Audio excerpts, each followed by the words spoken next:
Buenos dias, buenas tardes, good morning, good evening, and good afternoon. Welcome back to the Making Miami podcast. And today we have a very special guest, businessman, marketing genius, and community advocate, Mr. Tico Casamayor. Thank you for being on the podcast, Tico. My pleasure. You scared me a little bit when you started in Spanish. I'm going, oh, this is a Spanish podcast? No. But I can do it. Yo lo puedo hacer if we have to. No, this is Miami. We're bilingual. I love your introduction. That's Thank awesome. you. And I love your graphics back here. I made this one myself. Yes. Well, you got skills. You could be one of my graphic designers then. Whenever you want. Bring you on board. Whenever you want. Well, thank you for having me here. Very excited. No, I'm super excited to have you. So Tico, I want to start where it all began.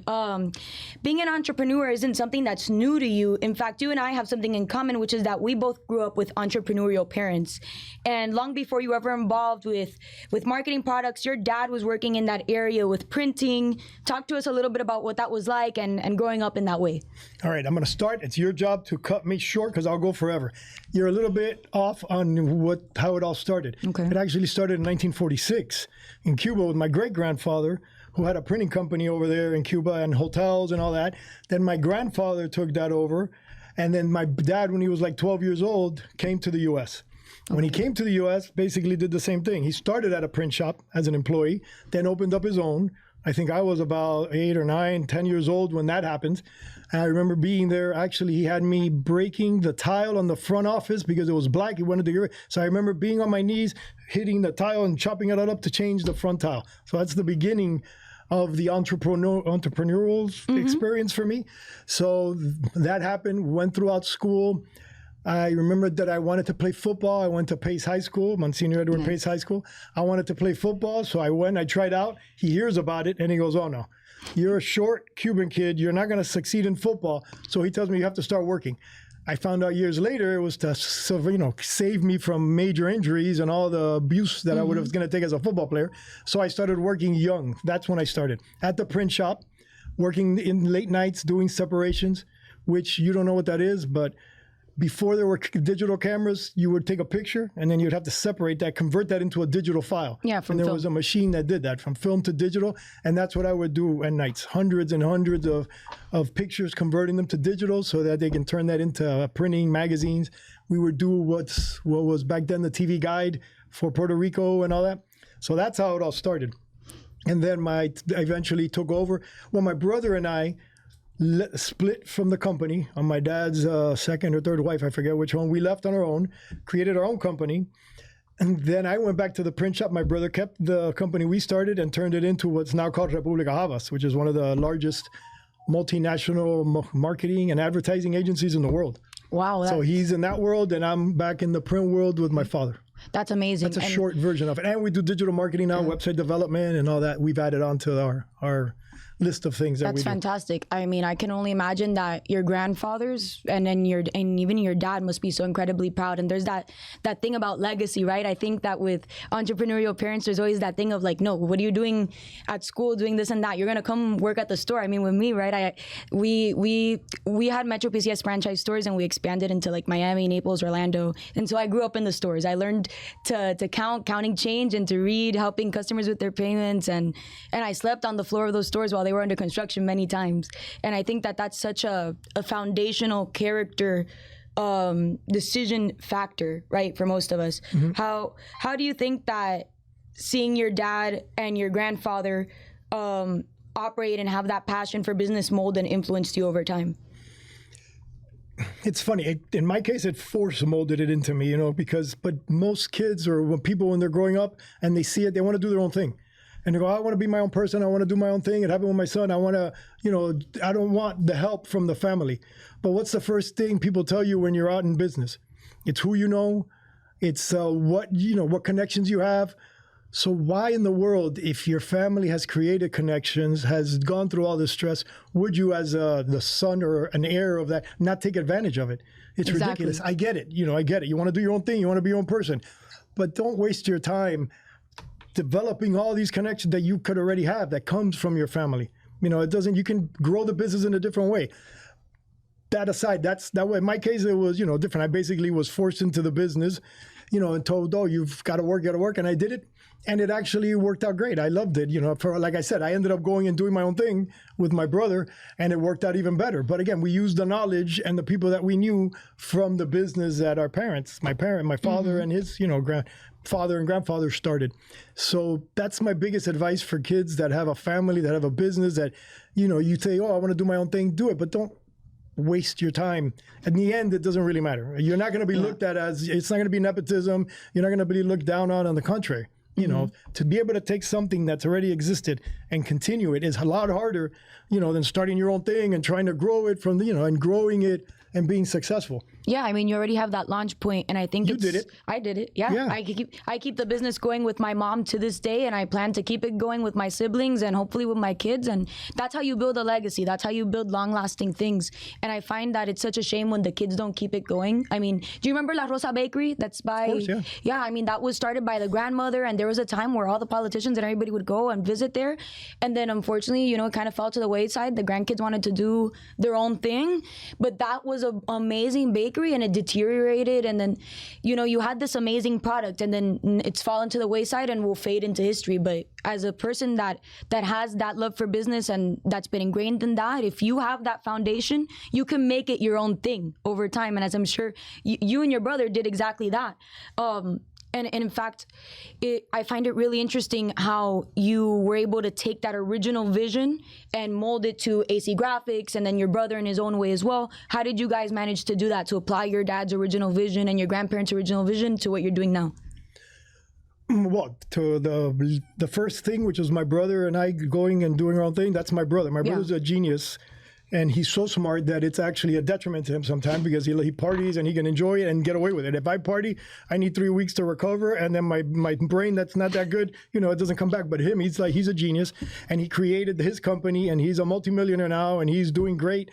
So, but what we left, we were forced. Those were kind of forced things. We had to leave because of family divorce issues, and we had to create our own thing.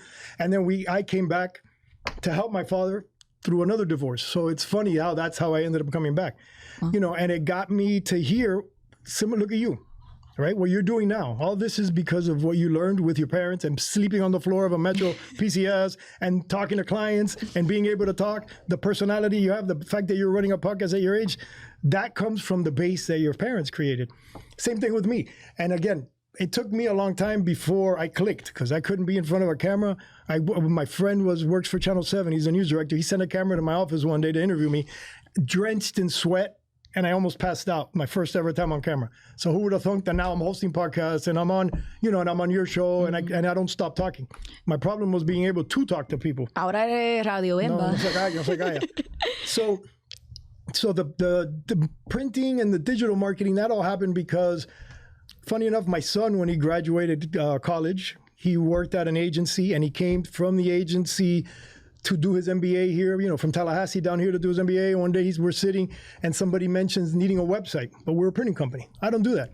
He says, oh, I can do that. We did that at the agency, and I can do the social media. And then boom, I go to him, hey, what I did with my brother, create his big agency and blow up like that. Why don't we try it? So that's how we started getting into the digital platform, and why I'm doing this, and why I do the social media that I do, and the website development and all that. And so I want to turn him into one day a multi-millionaire, so I can, retire and not have to worry about anything, or as long as, to the point where he's happy. So that's how this started. Then we did the Miami Lakes Chamber. They came to us. Yes. Hey, we need help with the chamber. My father-in-law took it over. It's antiquated, so we jumped in. They weren't even taking credit card payments. They were still only taking checks and stuff for lunches. You're the current president of public relations, correct? Yeah. I named myself that because, to give myself a title. But we have a president. His name is Ray Palacios. He's the president of the chamber. And so we're basically the agency of the chamber. So we run it, make sure, it runs smoothly. And the first thing we did there was put the chamber together with the Economic Development Committee, together with the mayor's office, and with the local BNI group, which are all business owners. And then together, we've created a small business machine, all to help small businesses. Do networking events. We do invite them to chamber lunches. So that little world blew up. Everybody wants to know, hey, what's going on with the chamber at Miami Lakes, and why is that so successful now? Why are the businesses there doing so well? Do ribbon cuttings with the mayor's office. That's something that became another funny thing for me. You know, hey, can you host?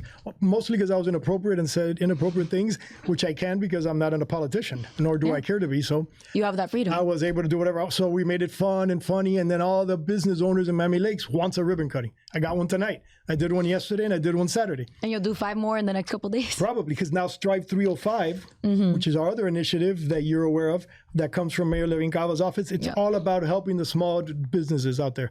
And they brought me on board to help the small businesses. We have one of our visitors out there looking at us, and today Tony Aved from Israel, he has his Strive 305 and part of the initiative, you know, with his liquor company. So, or his Which, Ocean if you Cast. haven't tried, go try it. And I need you on the podcast. I'm gonna keep insisting. Yes, Tony, we gotta bring you on. I'm gonna keep insisting until you come on.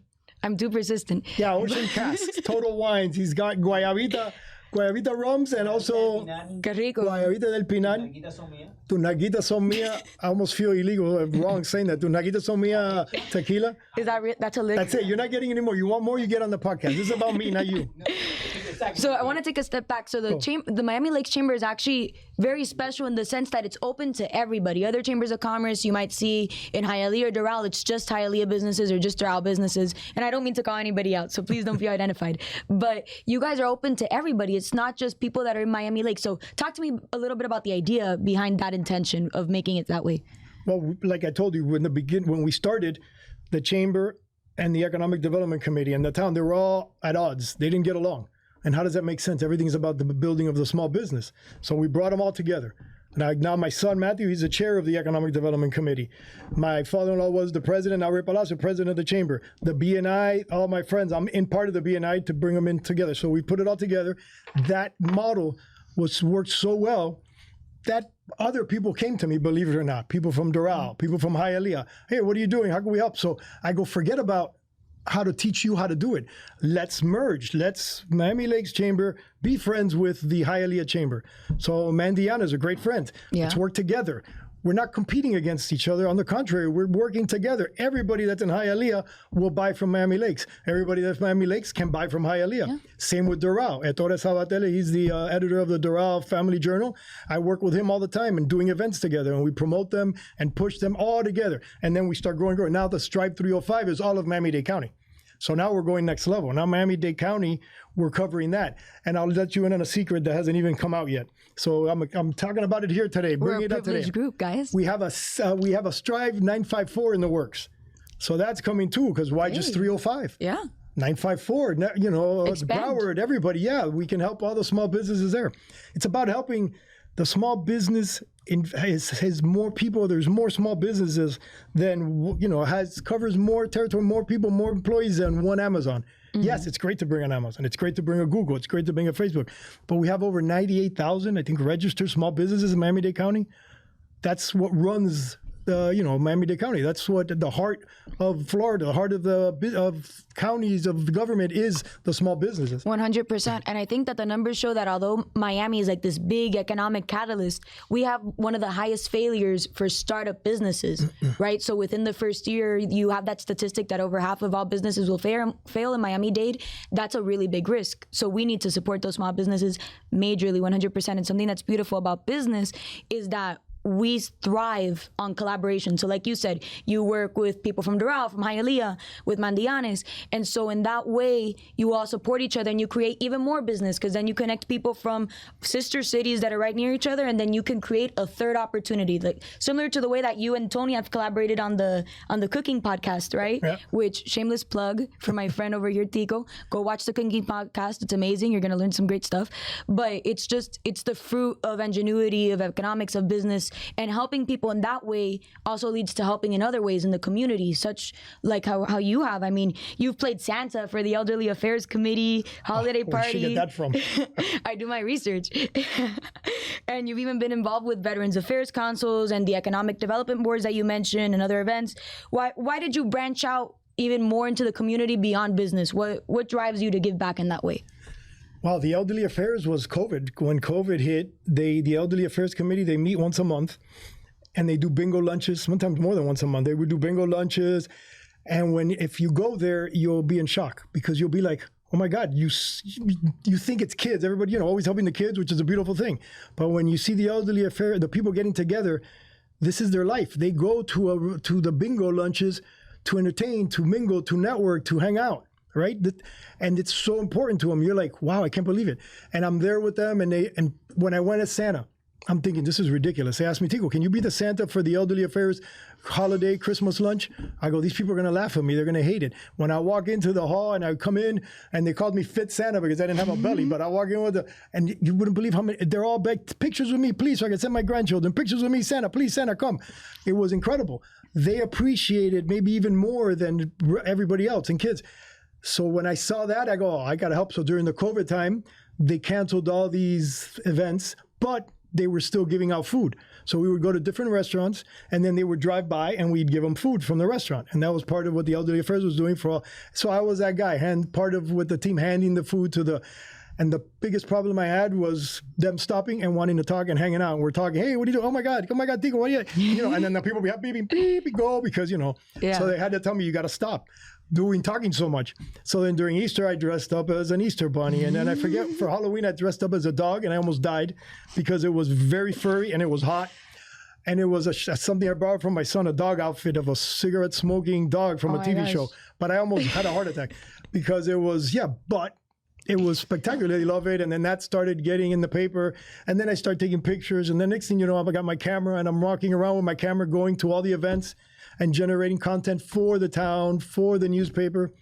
And then it just, from there, it evolved into the mayor's ribbon cuttings and then the chamber lunches and going here, going there. And then I'm sitting here now helping the Strive 305 businesses doing the same thing. Yeah, and I mean, people underestimate the importance of just maybe talking to somebody a little bit, especially with our elders, right? It's what you said. We focused a lot on the kids, but our elderly community we're all going to end up being old. We're all going to be old. We all got to born, grow up, get old. When you retire, what do you do? Yeah. And you're home alone. You're with, your wife, if you're both alive. If not, you're sitting there. Yeah. And in some cases, the ones that couldn't drive, we would take the food to their house. And it was half-hour visit because they're lonely. And again, the bingo lunch is entertainment. And then I'm looking at some of them. They're not that much older than me, and they're there, just to enjoy and to mingle with other people. So it's extremely important, that world. Being part of the community sometimes isn't even about the big things or doing huge fundraisers or doing these big distributions. Sometimes it's just about spending some time with people and listening and giving them a little bit of love and attention. And then nothing feels better than when they tell you, they give you a hug or they thank you. Same with the small businesses. Yeah. The small business people always tell me, what are you doing? Are you running for politics? What's your plan? Are you doing this what's the reason? And I go, can't figure out the reason. And then one day I finally said, you know what? I'll tell you the reason. If I do a ribbon cutting for a business, which I did, I'm going to do another shout out. I'm going to give you BB's Bakehouse in Miami Lakes. Delicious pastries. Yeah, spectacular. So we did their ribbon cutting. And then they brought me a cookie, and I laughed at it because it looked like poop. It looked like a big chocolate ball of poop. It looked like a poop emoji. Identical to a poop emoji. And I go, holy crap, that looks like a poop emoji. And then people laughed because we were at a ribbon cutting. And everybody laughed. I go, oh, big mistake. Never laugh at my stuff because I'll take it next level. So I called it the official Tico double chocolate chip poop emoji cookie. And then I kept posting. This is my poop emoji cookie, and I'm taking pictures and posting. And that thing would sell out every day. And the BB's Bakehouse is doing great. The owners of BB's Bakehouse are my best friends now. Literally, we hang up, love you too, bye. Because of what? Of a ribbon cutting? That's how I made that friendship. So now, yesterday, I did a ribbon cutting on a Sunday. Yeah. Everybody wants to kill me. Stop doing that. You're making don't do that because it's not approved, sanctioned. It's a weekend. You can't because then the people get used to it. I go, I don't care. This person's lifetime achievement, this is what they killed themselves for, and they're going to do it on the weekend because that's when their families can go because of work. Of course I'm going to go. I'll suck it up and go. I'll miss my NFL. I'll record it, watch it later. Yeah, again, it's all about giving back and being in the community that way. And with Strive 305, you get to merge the two things you love most, business and giving back. And something that people don't know about is that Strive 305, I believe, goes all the way back to 2021 when the county started it for small businesses. And back then it didn't even have a different name, and now it's kind of evolved. Tell me, because I don't know any of that history. I really don't. Tell me. So what was it? Because you did the research. So about around that time, it was like right around post-pandemic. And so the businesses had lagged, as you know, a bunch of them had shut down. So the mayor and the county, they kind of had to find ways to reignite. And then about a year ago, there was the launch of the Strive 305 Hub. So talk to us a little bit about that and what Strive 305 can do for business owners. You touched on it briefly with like the ribbon cutting. But the Hub is a whole different animal. Yeah, exactly. So talk to us specifically about the Hub and what business owners can do with that and how they can get involved. Okay, strive305hub.com. That's the website. So we meet weekly just to improve that website. I don't know, when I got on board, it was already there. I don't know how long before that it existed, but fortunately, I have background on building websites. So I became part of the team to help them just better the website. And the website is there 100% to help small businesses. How?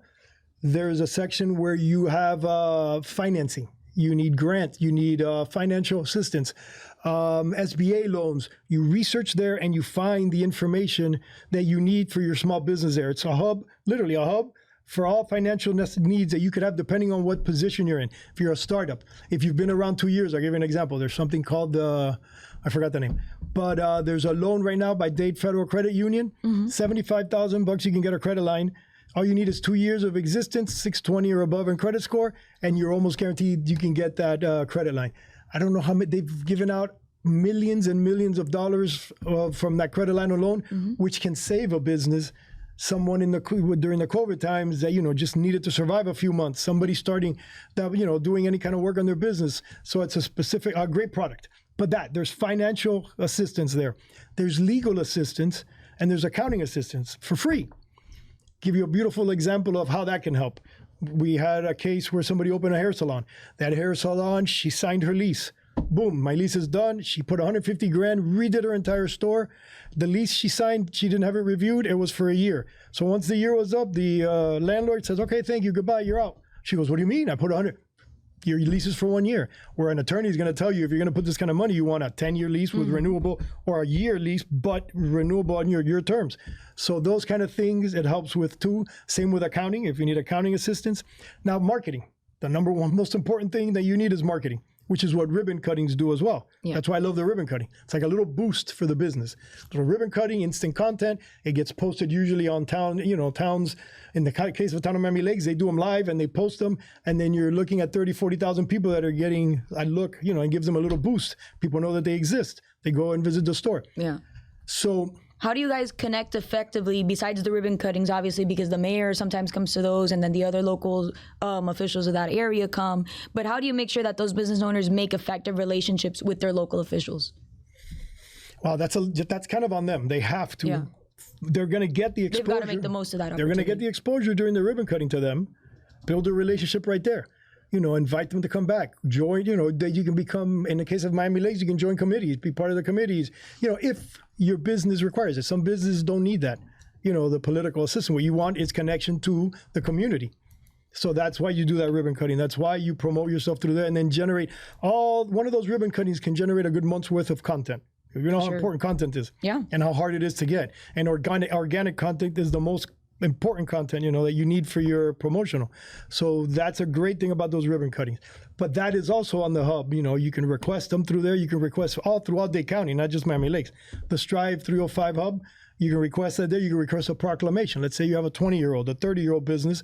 We can do a proclamation and come out and do the same kind of event, which allows you to have more content. Let everybody know you're still there. Event networking. What's the hardest thing to do is network. How do I find networking events? There's a networking event site.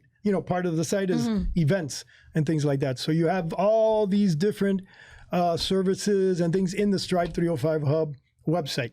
Yeah, and you guys don't just do businesses, but you also help out nonprofits, and you even have some permitting assistance I saw on the website. There's an AI software in there that'll check your permits before you submit them to the county using the county code and gives you a readiness report. You know how many months? I can another story. I was interviewing a gentleman today that says at least 3 companies that he knows did not survive the permitting process, meaning they ran out of money paying their rent while they were in build out. They couldn't never open. They had to shut down. They went bankrupt before they even opened because they couldn't get their permits quickly enough. That's another big thing in the Strive 305 Hub.com website that we try to give assistance to, because permitting is huge. Permitting is huge. I mean, in one of our retail locations, we had somebody that had rented out a space from us and they couldn't open for almost 1.5 years because of the delay in permits from the city and from the county and the whole thing. And who's paying their rent? Exactly. So they're not able to do business and make money and pay their rent because of the simple fact that the permitting hasn't come through. And so this is an insanely helpful tool to help businesses streamline that, get to work, not waste money. That is so critical, especially like when you're a startup. And so you mentioned the website. Is that the main way that business owners and nonprofit owners can get in touch with you and the Strive 305 crew? Yes, 100%. And the county will list out all the people for, let's say, specific permitting issues. It'll give you the name of the person that you have to talk to. Yeah. So, because you know how sometimes you're trying to, who do I talk to? I go to the county and I don't know who to talk to. There you can find for specifically who's the person you need for whatever permit issue you have. And if it's not there, if there's a problem, that's when you reach out to us. Because my job, along with Manny Sid's job, along with the rest of the ambassadors in Strive 305, is to provide the answers that people need. And then we put it into, we up the website, fix up the website, make sure it's working right. But besides that, like if I'm just a business and I want to get involved with Strive 305, that's the main way to reach you as well. Yeah. Okay. Yeah, we bring ambassadors or welcome all the time. And you have the podcast? The podcast, and the purpose for the podcast is just to let people know that this thing exists, because nobody knows, right? Yeah. So, and then when the podcast started, that was hilarious. We were just sitting here. I was in the middle of a meeting with Grant Miller, our crazy Grant Miller, and I sat next to him. I think that's when, I had met him before, but that's when we officially spoke together in a meeting with the mayor's staff. And then he said something crazy, inappropriate. Then I followed up with something crazy, inappropriate. And then we realized, holy crap, we're twins. So he's officially my twin brother. So him and I, he came up with the idea of the podcast to help promote. We were there to negotiate doing a story, which we do. I think I write a story in the newspaper every 2 weeks with Irvan's, my co-host. But then he says, what about a podcast? We love it. And then they said, yeah, but we can't put anybody from the county for legal reasons. So everybody looks at me and they go, what about you? I go, huh? Podcast? Sure. I've produced podcasts for Manny Sid at his old office and for the Chamber of Commerce. I've always been the guy behind the camera. I go, I'll try. I'll give it a try. Sat where you are sitting the first day that I did a podcast. Over here was my co-host. We had no guest that day, the first one. And they tell us, I go to the guy, okay, so if I need to re-record something, you'll let me know. I'll tell you cut. And he looks at me and goes, what are you, crazy? This is live. This is not, I'm going, excuse me? Live. So we had no choice but to just go. Yeah, that's not how this works. It's get up and go. And it blew up, and then now it's on Sirius XM, the English one. They asked us to put together a Spanish one, so we have a Spanish one. We have a Creole one too, We have a Creole one, and we have even what do they call it? Not Entrepreneurial, that's ours. For kids, the Virtual and Popular, where Clint is the host. Yeah, we have a that one was started with Maritz, right? Maritz, right? But now Maritz is in Harvard, so he's like fancy Maritz. Él está muy Maritz elevado. Acosta, yeah. Keep an eye out. Yeah, keep an eye out for that kid's name because he's gonna go places. And now his replacement is Clint Johns, I think it is. He's 14 years old. He's a freshman in high school, and he's hosting his podcast. And if you look at him, he looks older than me, like he acts older than me, much more mature. Of course, obviously much smarter than me. Yeah. But so it's incredible. Yeah. So the whole Strive 305 vehicle has, is growing. Yeah. And again, our job is just to promote it. You're doing it for me right now. Yeah, 100%. No, and it's my pleasure to support businesses. I mean, as someone that came from the background that you and I come from, I think it's kind of on us to keep that going forward and to encourage people. And there's no excuse. There's no excuse. English, Spanish, and Creole. So there's no excuse for you not to use the resources that are at your disposal. Listen to the podcast, go on the website, sign up for your Chamber of Commerce, and get active. Tico, taking that into mind and everything that we've just talked about, and your amazing expertise, what are some of the biggest challenges you think are going to be impacting businesses in the future?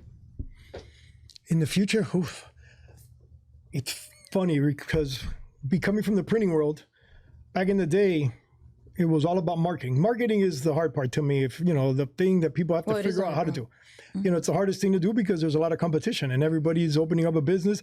And I've ribbon cut 20 spas in the last month alone. So that world of spa, let's use them as an example. So back in the day, it was all postcards. People mailing postcards. You go to your mailbox and it was hundreds, and postcards and faxes. Remember, you know what a fax machine is? You do? Yeah, some people don't know. With the faxes and the postcards and mailings, mailouts. That was huge. Got to the point where it was just junk mail. Everybody's throwing it away. Nobody looks at it, dumping it. Then we get the email marketing. Another huge thing. Now it's all junk emails, and everybody's trying to filter out junk. Then it became social media posts, Instagram, Facebook, TikTok, whatever it is, Twitter, all of those, right? Okay, now that's not good enough either because the static images, the content's got to be organic. People are hiring social media companies to create cartoon posts. Those nobody looks at now. Then the next, it was video. Video is the thing. If you're not doing video posts, it's no good. You got to do the video posts. Now that is, people are using AI apps. right, to create the videos. Yeah. Spectacular. I'm thinking, oh my God, I'm going to use that. So much easier than editing. But now they all look the same. Where that little AI app, the one that creates those vertical videos, and it'll put one person, it'll put you on top, me at the bottom, with the font in the middle, and it all looks to me the same. So now I'm see myself, and I'm an old guy. Imagine the young people that's scrolling by those, because I know what this is. AI put this together. So what's next? What's the next thing that's going to be the one that people are going to like stop and look at? That's what I'm trying to figure out too, because if I can, then I can sell it. But marketing, I think, is the hardest part. And the best way to do marketing, if you can, is face-to-face events, like you mentioned, chambers and things like that. If your business allows for it, those are probably the best way. And that's the biggest challenge that I see is, getting name out there, getting name recognition.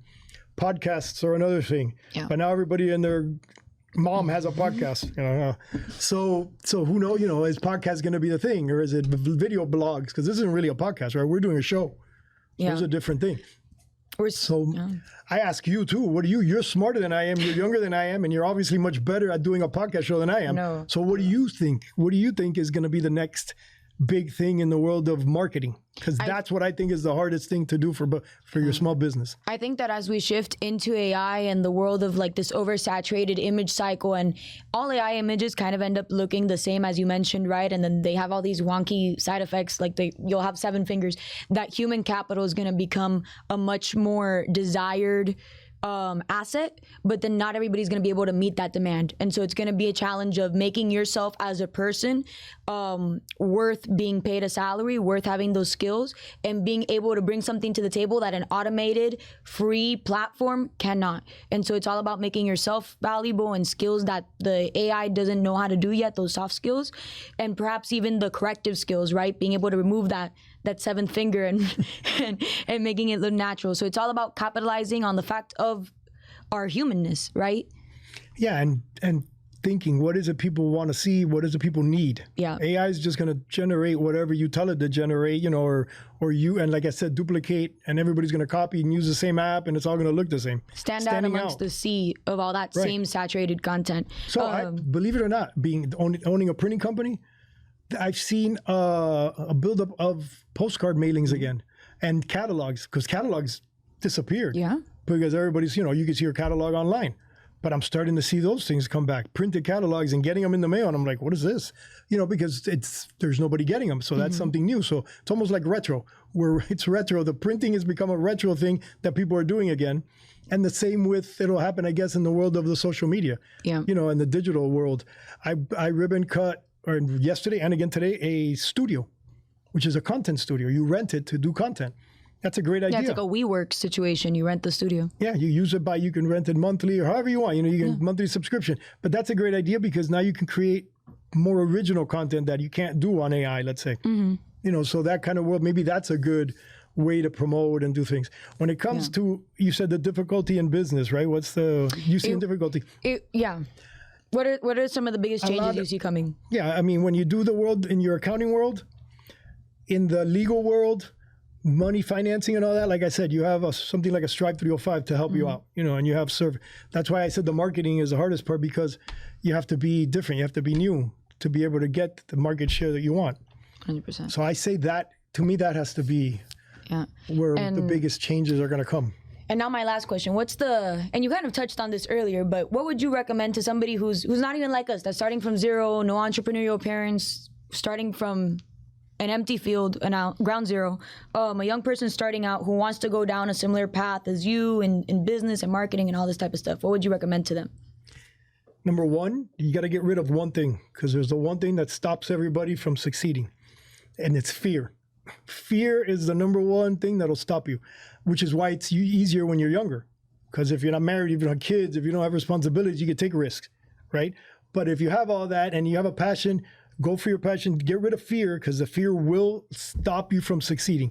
Once you get to a point, but the next step is this. My brother was gold with that. He had zero fear.